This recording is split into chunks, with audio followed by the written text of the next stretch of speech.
Front आज हम बात करेंगे। फ्रंट पे आप देख रहे होंगे जिसमें लिखा हुआ ब्लड रिलेशनशिप रीजनिंग एबिलिटी। आज हम ब्लड रिलेशनशिप के ऊपर बात करेंगे कि आपकी जो रीजनिंग में ब्लड रिलेशनशिप का क्वेश्चंस में जो आता है, जो 20 मार्क्स होते हैं उसमें से जो क्वेश्चंस होते हैं ब्लड रिलेशनशिप का, उसको कैसे सॉर्ट आउट करते हैं, कैसे उसको फाइंड आउट करते हैं कि हाँ ये राइट आंसर होगा। ठीक है, तो हम आज उसके ऊपर बात करेंगे।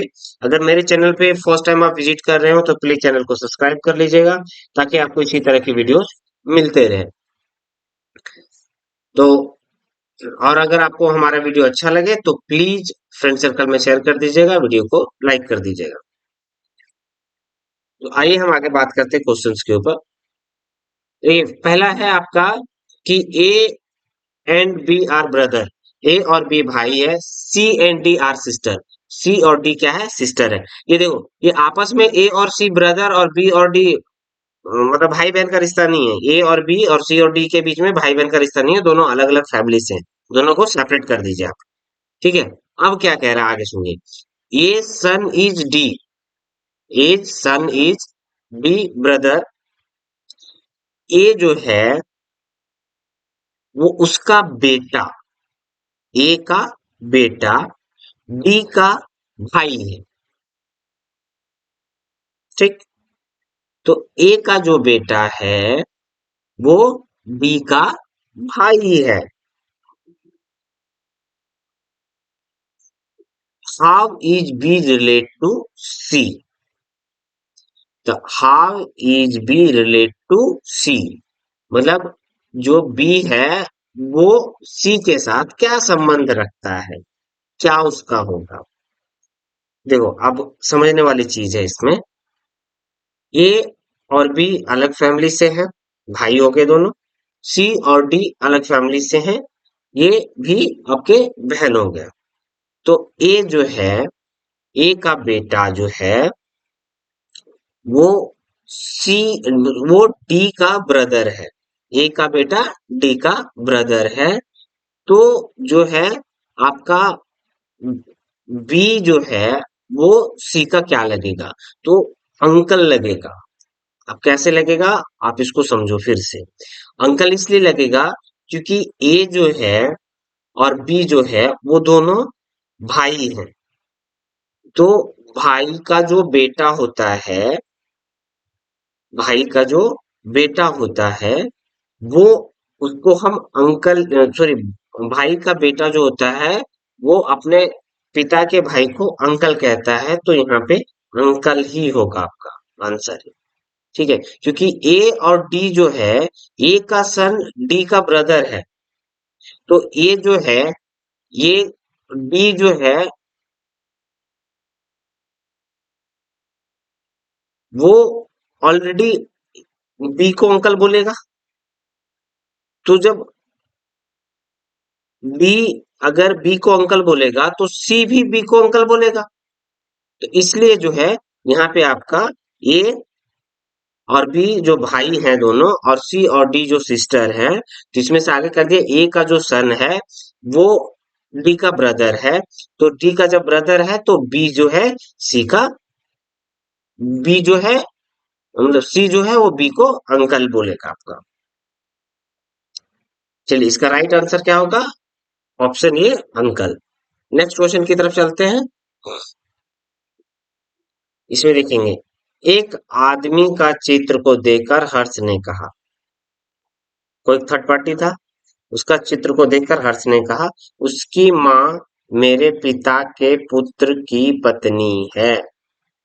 समझने वाली चीज है, देखो। Look at the portrait of men, Harsh said, his mother is the wife of my father son, brother and sister I have known, at whose pretty was Harsh looking। एक आदमी को चित्र को देखकर हर्ष ने कहा, उसकी माँ मेरे पिता के पुत्र की पत्नी है, मेरा कोई भाई बहन नहीं है। हर्ष किसकी तस्वीर को दिखा रहा था? ठीक है, तो इसको समझने की जरूरत है। एक कोई अननोन व्यक्ति है, उसका चित्र को देखकर हर्ष ने कहा, उसकी माँ, मतलब जो पिक्चर है उसकी माँ मेरे पिता के पुत्र, मतलब मेरे भाई, ठीक है। मेरे उसकी माँ मेरे पिता के पुत्र की पत्नी है। मतलब मेरे पिता के पुत्र कौन हो गए? भाई हो गया। की पत्नी भाभी हो गई। मेरा कोई भाई बहन नहीं है। हर्ष किसकी तस्वीर दिखा रहा था? तो भैया हो गया क्लियर। किसी और व्यक्ति का चित्र दिखा रहा था, उसने कहा उसकी माँ मेरे पिता के पुत्र, मतलब मेरे भाई की पत्नी है। तो ये किसका हो गया? ये किसकी बात कर रहा था? His son. ठीक है, इसका राइट आंसर क्या हो जाएगा? ए। क्योंकि यहीं पे क्लियर हो गया, उसकी माँ मेरे पिता के पुत्र की पत्नी है। तो पिता के पुत्र कौन हुए? पिता के पुत्र जो है, मतलब जो क्या दिखा रहा है उसका भाई हो गया। तो बात उसके बेटे का कर रहा था। नेक्स्ट चलते हैं। Raman told Amit, today I defined the only brother of his daughter of my grandmother. Whose did Raman find? Raman ने अमित से कहा, कल मैंने अपने दादी की बेटी बुआ के इकलौते भाई। बुआ के इकलौता भाई कौन हो गया भैया? बुआ का इकलौता भाई फादर या अंकल, तो में से एक ही हुआ। बुआ का भाई फादर हो गया या अंकल हो गया? इकलौते भाई को हरा दिया। रमन ने किसका कारनामा किया था? मतलब जो है, ये जो काम उसने किया था वो किसके साथ किया था? तो दादी की बेटी बुआ के इकलौते भाई फादर या अंकल, दो में से एक हो गए, को हरा दिया। तो देखो, इकलौता बोल दिया तो अंकल होने का चांस नहीं है क्योंकि उसके पास एक ही है। तो इकलौता में कौन आएंगे? इसका राइट आंसर जो होगा वो फादर होगा। देख लो, दादी की बेटी बुआ हो गई, बुआ के इकलौते भाई मतलब फादर हो गए। ठीक है, तो इसका राइट आंसर क्या होगा? Father, option B. Next next की तरफ चलते हैं। Ricky has a brother of Anmol. Ricky is the son of Prem. Bimla is a Prem father. In terms of relationship, what is Anmol to Bimla? देखो, Ricky एक भाई, एक रिकी का एक भाई है अनमोल। ठीक है, तो रिकी और अनमोल क्या हो गया? भाई बहन हो गया। रिक, रिकी जो है प्रेम का पुत्र है। तो प्रेम क्या हो गया? फादर हो गया किसके किसके? रिकी और अनमोल के। प्रेम फादर हो गया रिकी और स्मॉल अनमोल के। अब बिमला जो है प्रेम के पिता हैं। तो रिक्की, अनमोल और बिमला, ये सब क्या हो गए? सब भाई बहन हो गए। रिश्ते के मामले में बिमला जो है अनमोल का क्या है? रिश्ते के मामले में बिमला जो है वो क्या है? तो बिमला इस देखो, इसमें से ऑप्शन देखो इसका, ब्रदर, ग्रैंडसन, ग्रैंडफादर और सन। देखो, ये जो है रिक्की और अनमोल भाई बहन हो गए। और रिक्की जो प्रेम का पुत्र है, मतलब प्रेम जो इनके फादर हो गए। और बिमला जो हो गया क्या हो गया? प्रेम के पिता है। बिमला क्या है?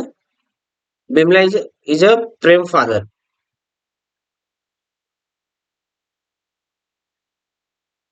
तो रिश्ते के मामले में बिमला अनमोल का क्या होगा? तो इसका ग्रैंडसन होगा। ग्रैंडसन क्यों होगा? क्योंकि ये इनसे बड़ा है। तो ये इसका राइट आंसर जो आएगा आपका ग्रैंडसन होगा। नेक्स्ट चलते हैं। इसमें देखो, इसमें थोड़ा सा समझने वाला चीज है। जैसे कैलकुलेशन टाइप की चीजें होती है, जैसे कैलकुलेशन करते हैं वैसे ही। ए प्लस बी का अर्थ है ए बी का भाई है। बी डिवाइडेड बाय सी का अर्थ है ये बी का पिता है।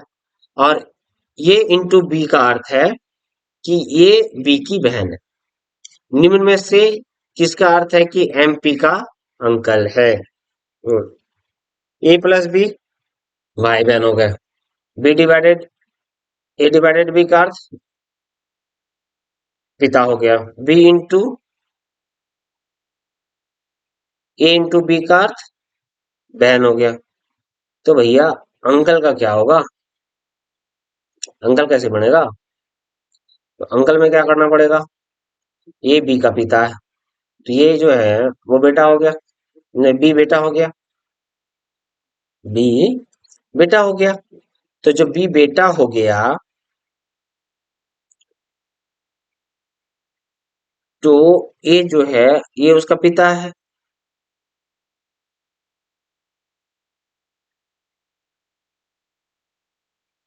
अब ए पिता है, तो इसको जो है उसको आप जो है एमपी का अंकल है, इसको निकालने के लिए क्या करना पड़ेगा आपको? इसका जो राइट आंसर होगा वो होगा ऑप्शन डी, एम प्लस के प्लस टी प्लस बी। कैसे होगा आप समझाता हूं मैं आपको। ए और बी का अर्थ भाई है, तो एम जो है, एम जो है एम प्लस पी करो का अर्थ क्या हो गया? भाई बहन, भाई हो गया। एम डिवाइडेड बाई पी का अर्थ करो, तो इसमें जो है आप इसमें से एक प्लस आपको के लेना पड़ेगा, क्योंकि इसमें अंकल का कहीं सीन नहीं है। तो के डिवाइडेड बाय टी आपका क्या हो गया? पिता हो गया।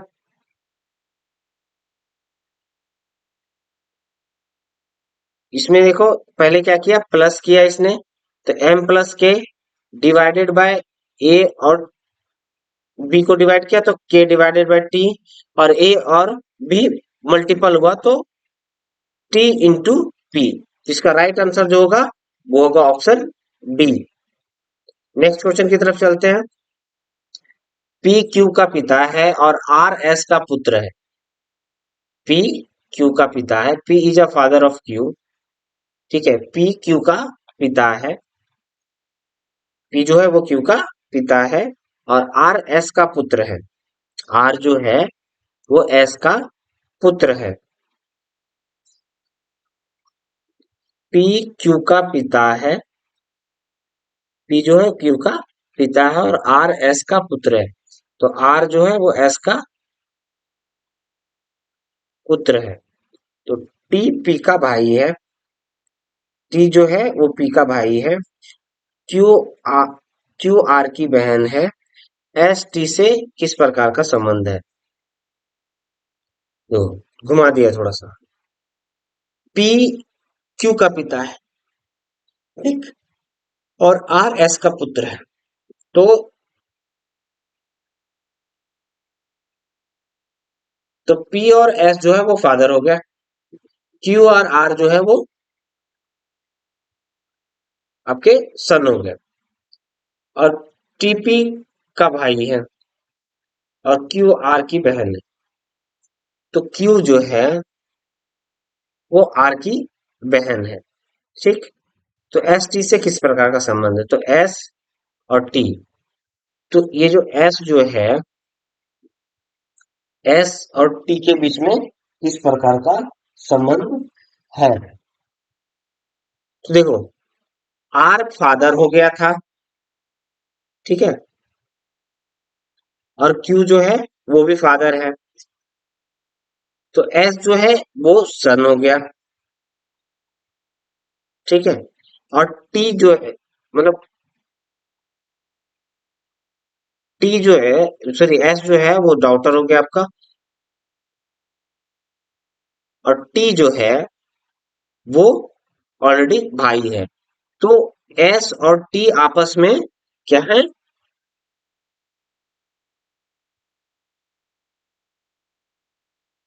क्या बोल रहा है? एस टी से किस प्रकार का, तो आर एस का पुत्र है। अच्छा, एस जो है वो नहीं, सॉरी, एस जो है वो पिता है, और क्यू जो है वो पिता है। तो ये जो है टी क्या है? टी ऑलरेडी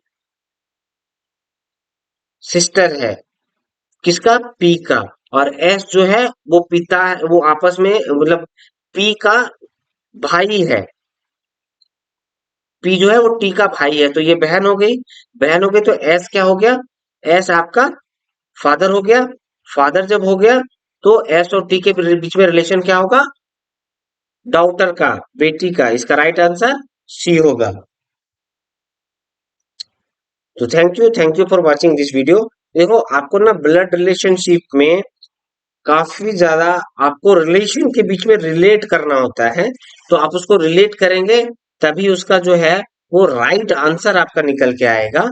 आपको बैठ के उसको अच्छे से समझना पड़ेगा। आप जब एग्जाम हॉल में भी बना रहे होते हैं तो आपको रफ पेज जो है, रफ कॉपी यूज करना पड़ेगा कि वर्ड के बीच में क्या यूज हो रहा है, कौन किसके फादर है, कौन किसके मदर है, कौन किसकी दादी है, कैसे हो रहा है, ये पूरा आपको कोरिलेट करना पड़ेगा।